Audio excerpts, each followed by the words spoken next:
Hello good morning दोस्तों। आज क्यों बुद्ध जी को दिखा रहे हो? बुद्ध पूर्णिमा है इसीलिए।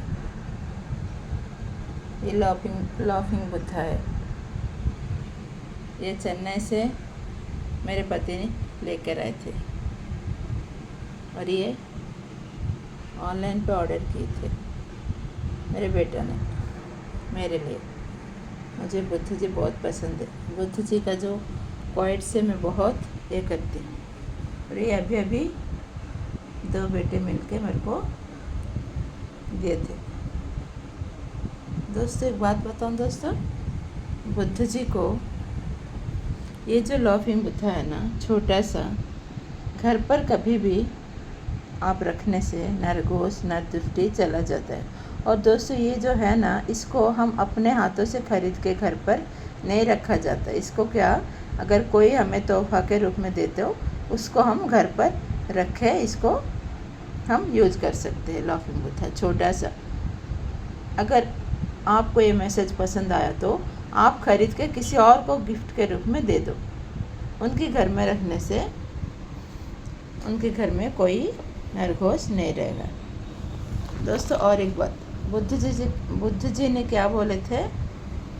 बुद्ध जी का जो क्वाइट्स है ना, मैं बहुत ये करती हूँ, फॉलो करती हूँ।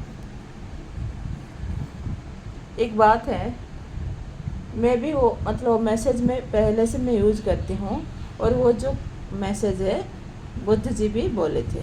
बहुत जो मैं अपने आप से मैसेज करती हूँ वो सब मैं खुद करती हूँ। और वो करने के बाद मैं बहुत सारे मैसेज बुद्ध जी का क्वाइट में देखती हूँ।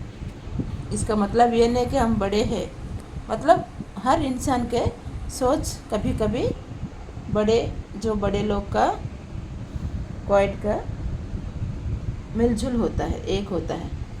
दोस्तों क्या है वो बात, छोटा सा एक बात बुद्ध जी ने वो बोले थे, क्या है?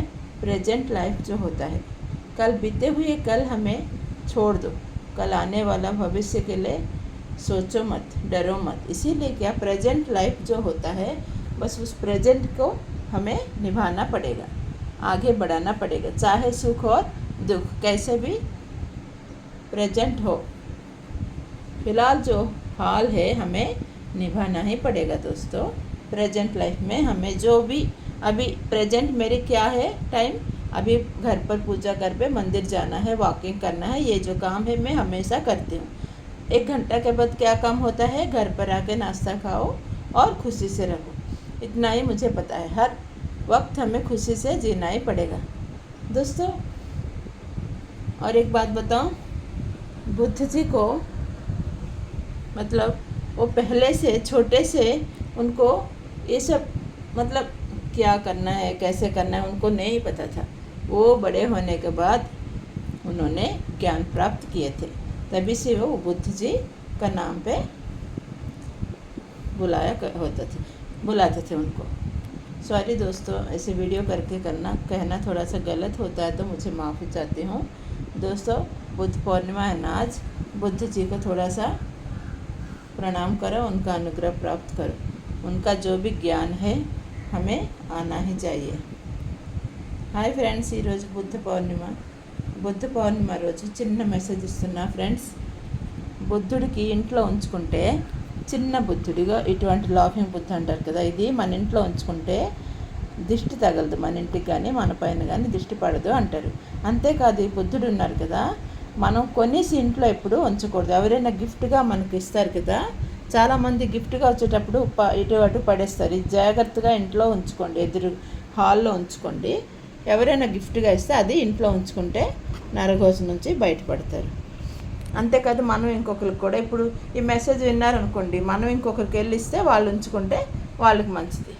ఇచ్చే ముందు వాళ్ళు చెప్పారనుకోండి, వాళ్ళు ఉంచుతారు, లేదంటే పడేస్తారు ఇక్కడ అక్కడ. అంతేకాదు ప్రజెంట్ లైఫ్ ఏదైతే ఉందో, అది కష్టమైనా సుఖమైనా ఎటువంటి పరిస్థితుల్లోనైనా ప్రజెంట్ అనేది ఎప్పుడు ప్రజెంటే నడుస్తుంది. నిన్న అయిపోయిన దానికోసం, పాస్ట్ టెన్స్ కోసం వద్దు, ఫ్యూచర్ కోసం భయపడొద్దు. ఇప్పుడు మీరు ఏ పరిస్థితిలో ఉన్నా, ఎంత బాధల్లో ఉన్నా, ఎంత ఆనందంలో ఉన్నా, ప్రజెంట్ అనే లైఫే మీరు ఎంజాయ్ చేసుకుంటూ వెళ్తే హ్యాపీగా ఉంటారు. ముందుకు సాగిపోతారు. అంతేగాని ప్రజెంట్ కష్టంగా ఉంది, మేము బాధ భరించలేకపోతున్నాం అనుకోవద్దు. ఎప్పుడు దయచేసి ప్రజెంట్ ఎంత కష్టంగా ఉన్నా, ఎంత ఆనందంగా ఉన్నా మనం ఆనందంగానే అది ఎదుర్కొంటూ వెళ్ళిపోవాలి. అంతే, అప్పుడు బాగుంటాం. బుద్ధ పౌర్ణిమ రోజు చిన్న మెసేజ్. ఈ ప్రజెంట్ అనే మాట బుద్ధుడు కూడా చెప్పారు. ఇంకా బుద్ధుడు చూడండి ఎంత ముద్దుగా ఉన్నారు కదా. మరి బుద్ధ పౌర్ణిమ రోజు బుద్ధుడికి నమస్కరించుకోండి. అంతేకాదు, అతని పేరుతో రోజు ఒక 5 నిమిషాలు ధ్యానంలో కూర్చుంటే మన ఆరోగ్యం బాగుంటుంది. ఆయన చెప్పే ప్రతి మాట మన మంచి కోసమే. అందుకే మన ఆరోగ్యం బాగుండాలని చెప్పి ప్రతిరోజు ఒక 5 నిమిషాలు ధ్యానంలో కూర్చుంటే ఆరోగ్యం బాగుంటుంది. ఇంకా ఎన్నో ఆలోచనలు మనలో వస్తాయి. కూర్చోలేకపోతే కింద ఇలాగా